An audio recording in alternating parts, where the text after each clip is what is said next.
지혁은 어머니 이내를 다림의 집으로 데려다주며 이곳이 어머니에게 정말 잘 맞을 것 같다는 생각이 들었습니다. 다림의 집은 어머니와 딸 둘만 사는 소박한 공간이었지만 그 안에는 따뜻한 가족의 온기가 가득 차 있었어요. 명순 씨는 항상 딸을 향해 부드럽게 웃으며 다림아, 오늘 회사 어땠어? 피곤하면 먼저 쉬어라고 말하고 다림은 떤마, 오늘 저녁 뭐 해줄까? 엄마 좋아하는 반찬으로 할게 하며 서로를 챙기는 모습이 자연스러웠죠. 그런 일상이 지혁에게는 새로웠습니다. 그는 어린 시절 어머니의 우울증으로 인해 집안이 차갑고 고요했던 기억이 많았으니까요. 하지만 여기서는 웃음소리가 끊이지 않았고 그 분위기가 어머니 이내의 얼굴에도 서서히 스며드는 게 보였습니다. 이내는 그런 집안 분위기를 느끼며 조용히 미소 지었습니다. 특히 아들 지혁이 다림을 보는 눈빛을 포착한 순간 그녀의 마음이 움직였어요. 저녁 식사 후 이내는 다림을 따로 불러 부엌으로 데려갔습니다.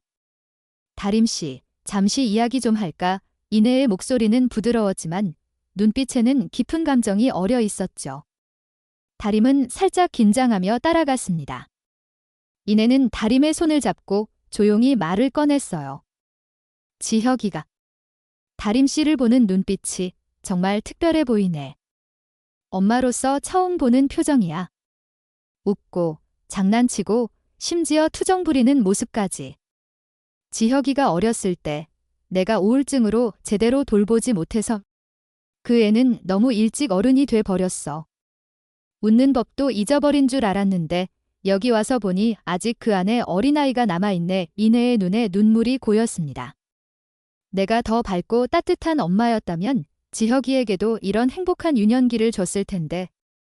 미안해서 가슴이 아파. 그런데 다림 씨 덕분에 지혁이가 이렇게 밝아지는 걸 보니 정말 고마워. 부탁이야. 지혁이를 좀 생각해 볼 수 있을까? 그 애가 진심으로 다림 씨를 좋아하는 것 같아 다림은 얼굴이 붉어지며 어색하게 웃었습니다. 아주머니, 그게 저는 그냥 아직 잘 모르겠어요. 하지만 이내의 진심 어린 말에 다림의 마음도 살짝 흔들렸습니다. 그날 밤 다림은 자신의 어머니 명순과 함께 방에 앉아 이야기를 나누었습니다. 엄마, 옛날에 아빠랑 어떻게 사랑하게 됐어? 데이트 신청하거나 고백하거나 그런 거. 명순은 웃으며 고개를 저었습니다. 아빠는 그런 거 안 했어. 그냥 내가 힘들 때마다 나타나서 도와줬지? 회사에서 실수했을 때, 병원 갈 때, 심지어 비 오는 날 우산 없이 서 있을 때도. 고백 같은 건 없었지만 그 행동으로 알았어. 사랑은 말보다 행동이야. 그 말을 듣자 다림의 머릿속에 지혁의 모습이 스쳤습니다. 회의에서 그녀의 아이디어를 지지해주던 지혁, 피곤할 때 몰래 커피를 놓아두던 지혁, 심지어 병원에서 어머니를 데리러 올 때도 함께 도와주던 그 이 팀장님. 나한테 정말 그런 분이었구나. 다림은 가슴이 뜨거워지며 자신의 감정을 깨달았습니다. 지혁을 향한 마음이 단순한 호감이 아니라는 거요. 그러나 그 감정이 무르익기도 전에 큰 사건이 터졌습니다. 마더 TF팀이 주도하는 함께 그린 푸른밀 제품 홍보 전시회가 한창이었어요. 유태영은 은밀히 사람을 고용해 행사를 방해하려 했습니다. 그는 불을 지르라고 지시했고 그 괴한은 기름통을 들고 유아영의 사무실 쪽으로 몰래 들어갔죠. 지혁은 우연히 그 장면을 목격했습니다. 얘야, 너 뭐야? 지혁은 즉시 달려들어 괴한을 제압하려 했지만 괴한은 주변에 있던 화병을 집어 지혁의 머리를 세게 내리쳤습니다. 쿵 소리와 함께 지혁은 바닥에 쓰러졌고 괴한은 재빨리 불을 지르고 도망쳤어요. 전시회장은 순식간에 연기와 불길로 아수라장이 됐습니다. 다림은 팀원들과 함께 손님들을 재빨리 대피시켰지만 지혁의 모습이 보이지 않자 불안감이 엄습했습니다. 팀장님은 어디 계세요? 그녀는 주위를 둘러봤지만 지혁은 보이지 않았어요. 안 돼. 팀장님, 다림은 망설이지 않고 연기가 자욱한 건물 안으로 다시 뛰어들었습니다. 불길 속에서 그녀는 사무실에서 쓰러진 지혁을 발견했어요. 팀장님. 일어나세요. 다림은 지혁을 흔들었지만 그는 반응이 없었습니다.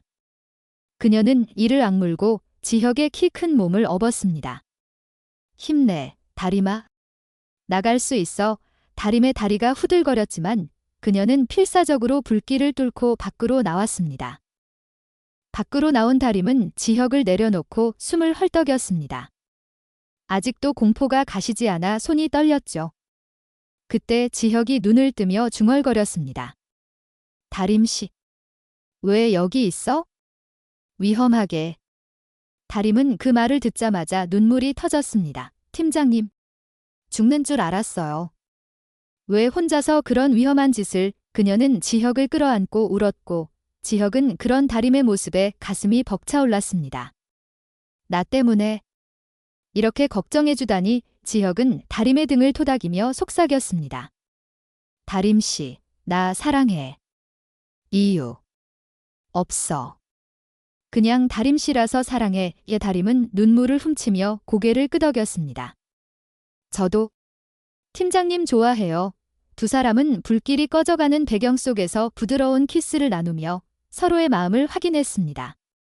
이 순간 그들의 사랑은 더 단단해졌어요. 지혁과 다림의 연애는 회사 안에서 은밀하게 꽃피기 시작했습니다.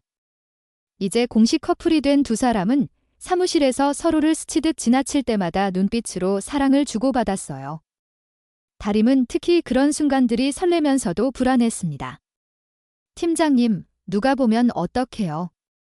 사내 연애는 금지잖아요. 그녀는 낮은 목소리로 속삭이곤 했죠. 하지만 지혁은 웃으며 다림의 손을 살짝 잡아주며 말했습니다. 걱정 마. 내가 지켜줄게. 너만 있으면 돼. 그런 보호 본능과 둘이만 있을 때마다 다림아, 너 때문에 오늘도 행복해라고 속삭이는 그의 고백이 다림을 녹였습니다. 엘리베이터 안에서 몰래 키스하거나 회의실에서 손을 잡는 그 스릴이 그녀에게는 달콤한 중독처럼 느껴졌어요. 그런데 이런 달달한 분위기가 한창일 때 갑작스러운 위기가 닥쳤습니다. 지혜, 즉 지역의 이복 누나가 전시회 화재 사건을 빌미로 마더 TF팀을 탓하며 팀 전체를 고객 서비스 CS 부서로 이동시켰어요. 이 화재는 TF팀의 관리 소홀로 일어난 거야? 고객 불만 처리나 하면서 반성해 지혜의 목소리는 차갑게 울렸고 팀원들은 어쩔 수 없이 새로운 업무에 투입됐습니다. 마더 TF팀의 멤버들은 대부분 엄마들로 창의적인 프로젝트를 하던 사람들이었지 하루에 수백 건의 문의와 클레임을 처리하는 일은 처음이었어요. 이게 뭐야? 전화가 왜 이렇게 많이 와? 고객이 화나서 소리 지르는데 어떻게 대처해? 팀원들은 피곤함과 스트레스로 지쳐갔습니다. 특히 그날 고은이 맡은 클레임은 최악이었어요. 한 고객이 전화를 걸어 당신들 회사 기저귀에 닭뼈가 들어 있었어요. 이게 어떻게 된 거예요? 우리 아기 다칠 뻔했잖아요. 라고 소리쳤습니다. 고은은 당황한 나머지 경험 부족으로 잘못된 응대를 했어요. 아, 고객님. 혹시 치킨 드시다 흘린 거 아니에요? 저도 애 엄마라서 알죠? 가끔 불 끄고 몰래 먹다 보면 그런 일이. 그녀의 말은 선이었지만 고객에게는 모욕처럼 들렸습니다. 뭐라고요? 회사 제품이 불량인데 고객 탓을 해? 이건 사기야. 품질 관리도 안 하고 이제 와서 나한테 덤벼. 고객은 분노에 차 전화를 끊었고 그 대화는 녹음되어 있었습니다. 그 고객, 한 젊은 엄마는 분노를 참지 못하고 그 녹음을 편집해 악의적으로 왜곡했습니다. 회사 직원이 고객을 비웃고 탓해요. 네이처베베는 사기꾼들 이라는 제목으로 엄마들 커뮤니티에 올렸고 순식간에 퍼졌어요. 저런 직원이 어딨어? 애 엄마라고. 완전 무례해. 네이처베베 불매하자 댓글들이 쏟아졌고 고은은 순식간에 작당으로 낙인 찍혔습니다. 다음 날 그 엄마를 선두로 수십 명의 불만 엄마들이 네이처베베 본사 앞에 모여 시위를 벌였어요. 불량 제품 팔지 마. 고객 탓 그만해. 플래카드를 들고 소리치며 건물 안으로 밀려 들어왔습니다. 다림은 이 혼란을 수습하려고 앞으로 나섰습니다. 여러분, 진정하세요. 제가 설명드릴게요. 이건 오해예요. 그녀는 목소리를 높여 말했지만 흥분한 군중은 듣지 않았어요. 너도 그 팀원이야? 다 똑같아. 누군가 소리치며 손에 쥔 계란을 던졌고 그것이 다림의 어깨에 맞았습니다. 아야, 다림은 비명을 지르며 물러났지만 곧이어 물병과 종이컵이 날아들었습니다. 그녀의 옷은 금세 더러워졌고 얼굴에는 공포가 스쳤어요. 이러시면 안 돼요. 제발. 하지만 시위대는 더 격렬해졌고 회사 로비는 아수라장이 됐습니다. 그 순간 지역이 달려와 다림을 끌어안으며 보호했습니다. 다림아, 괜찮아. 모두 물러나세요. 그의 목소리는 단호했지만 이 사건은 두 사람의 연애를 더 위태롭게 만들었어요. 지혜의 계략이 점점 드러나고 팀의 위기는 깊어지는데 다음은 어떻게 될까요?